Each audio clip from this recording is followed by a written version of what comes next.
99.7 FM, and Professor Godfrey Bokpin is Professor of Finance at the University of Ghana Business School, and he joins us this morning. Prof, thank you very much for joining us. Happy New Year. We're speaking for the first time this year. Yes, good morning, Winston.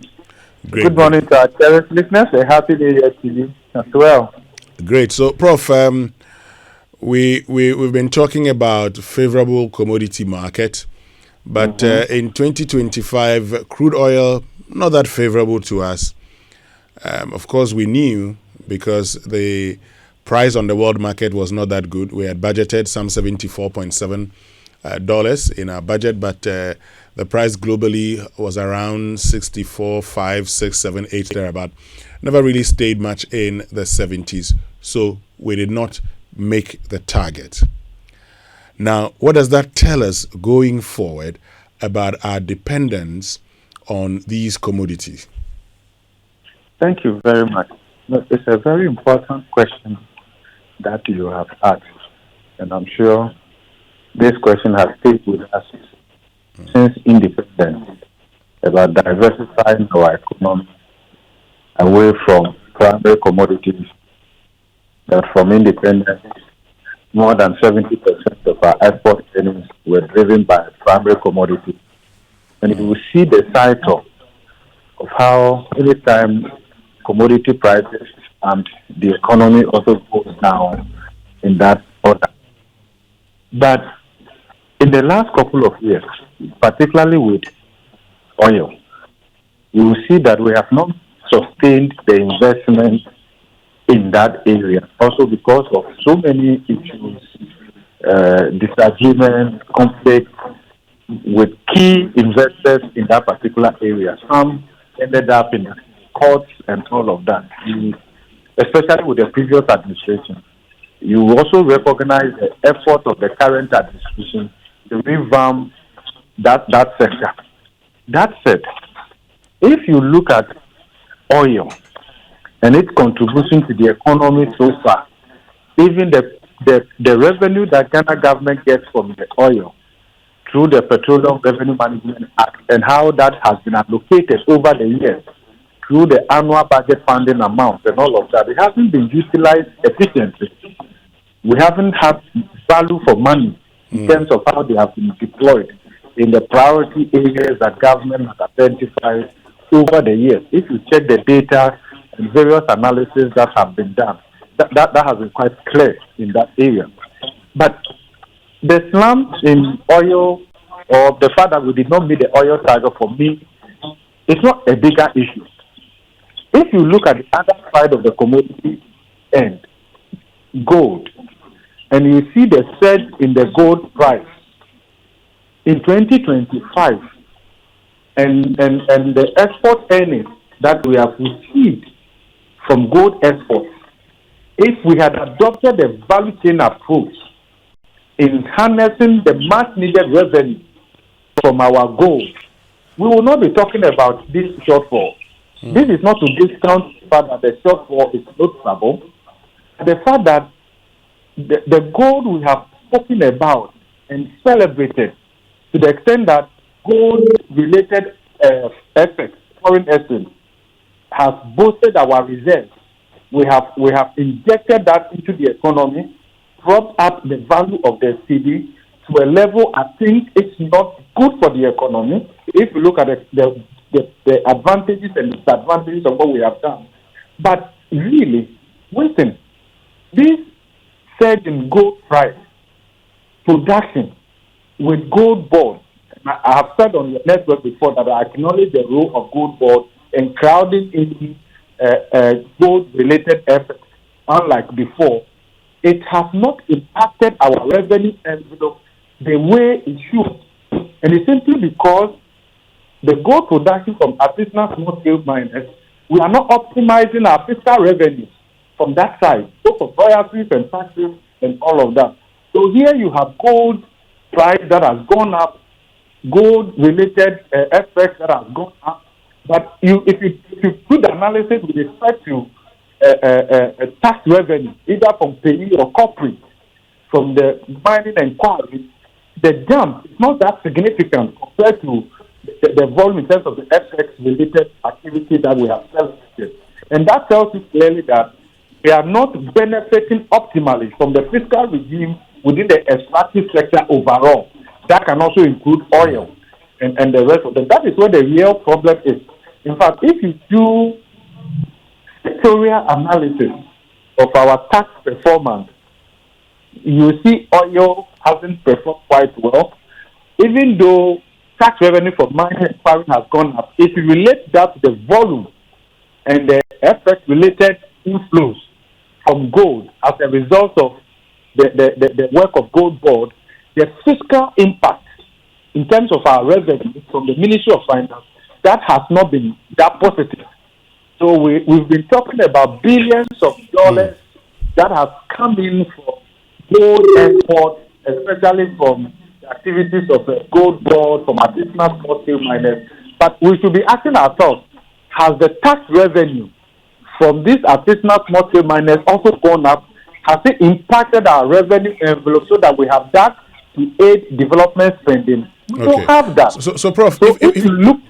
Prof, 1 minute. If I get you clearly, you're raising questions about, first of all, the sale and all the funds that are being reported. You're comparing that to tax revenue. And even so, for instance, if you look at the royalty rate and everything, are you suggesting that the amounts that we've received do not correspond to the volumes that we've sold? Especially in the area of gold. Okay. Look, Winston, if you look at the volume in terms of gold export, and then the foreign exchange related from gold export, which has impacted our reserves, we have also intervened in the market, right? That intermediation, intervention, and all of that. If you do the analysis, if we were taxing the artisanal small-scale miners optimally, and we have put the right fiscal framework, Ghana should be earning more than $2 billion from, in terms of additional tax revenue, especially from the artisanal small-scale miners, because the gold production has increased from that side. We have not benefited optimally from that.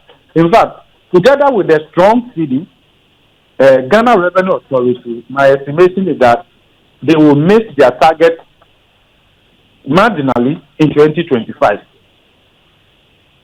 Okay. Even though we have seen gold price gone up, the volume and all of that, the fiscal impact has not positively correlated with the export earnings that we are talking about. If you are looking at it in terms of the tax revenue, both from payee and then corporate point of view. Of course, when it comes to industrial mine, state mining and the rest of them, yes, they pay both the corporate income tax and then the levy and the rest of them. But when it comes to the artisanal small-scale mining, in terms of royalties, in terms of payee, even in getting direct income tax from those who work in that sector, as well as corporate income tax, we have not been able to optimize that. Okay. So here in 2025, we celebrated the performance of Gold Board. We celebrated strong CD on the back of FX-related, gold-related FX and all of that. Are we celebrating same when it comes to how it has impacted our revenue envelope? Because we need money to aid development spending. The Ministry of Finance doesn't have that. It hasn't impacted our revenue envelope the way it should.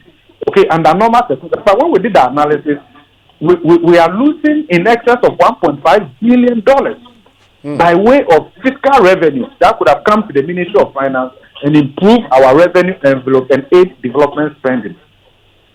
Okay, interesting. So you're talking about diversifying. There are those who argue that what we're experiencing now, the boom in the price of gold on the world market, how we're getting money, it's helping our, CD. We have an opportunity now more than ever to deal with the fundamental problem, the structure of the Ghanaian economy. You agree? We have created a certain enabling environment. We need to act at scale. Winston, let me say this. If the president wants to leave a legacy, it cannot be a strong city. It cannot be low inflation. Let me tell you, in Nkrumah's time, in 1964, inflation was less than 1%. Nobody remembers in Kuma today for inflation that was less than 1%. What Ghana needs is infrastructure acting at scale, building factories, adding value to our primary commodities. That is all we should be looking at. You ask yourself whether in 2025, the progress that we have celebrated, of course, I acknowledge the strategy that government has adopted in calming the economy, because if you have a higher inflationary environment, you deploy your monetary policy effectively to bring down inflation and engineer growth. So going forward, we have to cut growth. And perhaps the reason I agree with Bank of Ghana when they cut the rate by 250 basis points. Of course, I was expecting that they could have been higher than that, because if you look at the real return, Winston, if you look at the real return between where inflation is now, 5.4%, if you call inflation, which is key to Bank of Ghana for purposes of monetary policy, and you look at where the policy rate is, that real return is one of the highest in Southern Africa. Among countries that operate in a similar monetary policy framework, it's one of the highest. That tells you unwillingness to pass on the gain to consumers of credit. That has to be closed. Now, if once you bring inflation down, the tricky issue now is how do you engineer growth and still maintain stability without excessive borrowing from the market? Mm-hmm. If we had adopted a value chain approach to this mining, especially with gold board and the rest of them, and we were optimizing our revenue from both artisanal small-scale mining, addition to the big mining companies, you realize that government revenue envelope would also be impacted positively, and there will be more resources for development spending. We don't have that now. If government wants to scale up developmental spending, because of dwarf revenue envelope, you have to do a little bit more borrowing. Now, if you don't want to overborrow and your revenue envelope is also not responding to your revenue measures in 2026, what it means that you will make some progress, but probably you will not be able to act at scale and respond to the enormity of the challenges confronting the country so that we can make progress.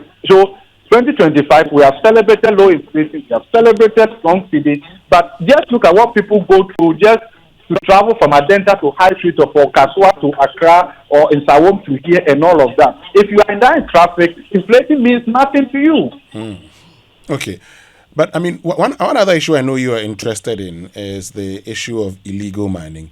But look, I'm more than interested in this. For this conversation, I want us to do it this way, because you have cocoa farmers crying of arrears, non-payment, and now threatening to sell their farms to illegal miners, Professor Bokpin. Winston, what do you want me to say? Tell me. Winston, let me put it this way. The state, with all its powers, has failed successfully in dealing with irresponsible mining. You expect an individual farmer helpless somewhere to put his cocoa farm in the best interest of Ghana. Is that what we are asking farmers to do? Does it make sense to you? The state that has all the powers, the army, the police, and all of that, that state has failed in dealing with irresponsible mining. In fact, the state, to a large extent, is complicit in all that is going on. Why should the farmer say that I'm the only one who is going to stand for Ghana? I will keep my cocoa farm for Ghana. When even cocoa price, the strong CD overall has not really favored cocoa board and their pricing mechanism and all of that. What power, what strength does the cocoa farmer have? What strength do they have, Winston, to withstand this onslaught? Something that the state itself has not been able to deal with effectively. How can a poor farmer in the village, how can they withstand this? They will sell their cocoa farm. Even if they don't want to sell it, they will be overrun by all that is going on. It's beyond what an individual farmer will be able to withstand. the state is not standing by them. Our water bodies, our forests, everything is going. Who can stand it? If the state is unable to do it, who else can do it? Who should we run to? Prof, Who should we call upon? Prof, how is it that the might of the state appears to be failing against the frail shoulders of these individuals who appear to be bent on poisoning all of us? For me, if the state, forgive me, Ghanaians should forgive me about this. I believe that the state has understanding that the perceived benefit from this irresponsible mining seems to outweigh the cost, and therefore it's bearable. So the strategy has been, to some extent, that let's keep highlighting the benefits. Gold-related export earnings, billions of dollars.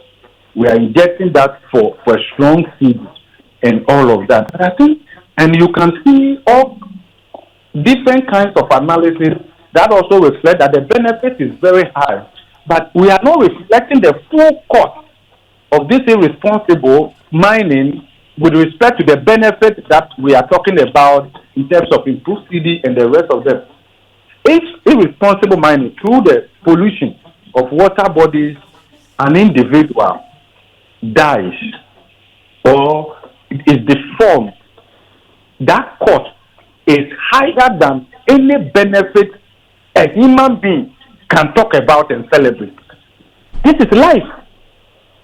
We are poisoning our water bodies, and how can you go through this region, see our water bodies the way they are, our forests? Look, if you fly from here to Kumasi, and you see our water bodies and see all of that. Listen, how are we able to come home and sleep soundly and wake up the next day? This is not bad. This is evil.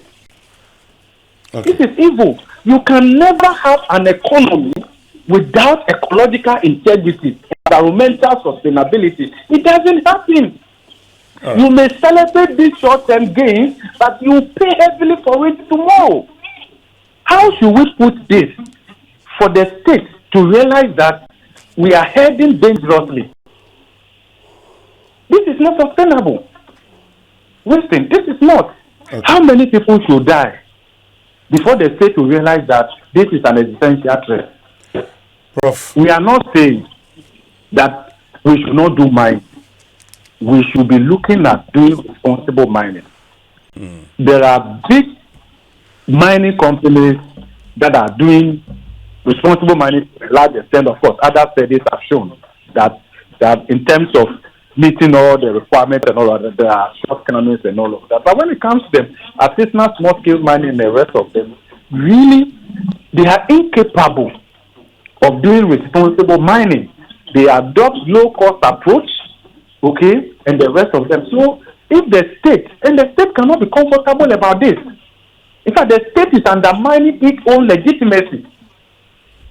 That is how I see it. Okay. I am unable to celebrate any success in this economy that is linked so much to environmental destruction. No. Okay. Well, Professor Bokpin, thank you so much for joining us this morning. We'll do this again. Professor Godfrey Bokpin,